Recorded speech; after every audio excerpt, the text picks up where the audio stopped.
11টা মাসের পর কবরবাসীরা একটি মাস, আল্লাহর রহমতের মাস, তারা মুক্তি পেয়েছিল।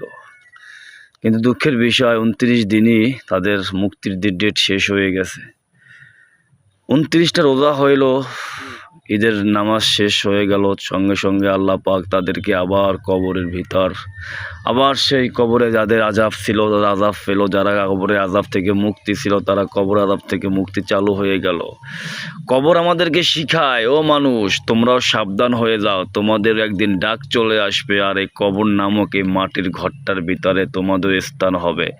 তাই তোমরা ন্যায় নীতিভাবে কাজ করো, যেমনিভাবে কাজ করে গেছিল নবীজির সাহাবীরা, যেমনিভাবে কাজ করতে বলেছে আমার নবীজি, যেমনিভাবে তোমাদেরকে চলার নির্দেশ আদেশ দিয়েছে আমার আল্লাহ, ওরকমের চলে আল্লাহ রাসূলের কথা মতো চলে তোমাদের আমার কাছে আসতে পারো। 1 মাস নয়, হায়াত মৃত্যু থেকে কিয়ামত পর্যন্ত তোমাদের কবর হয়ে যাবে জান্নাতের বাগান।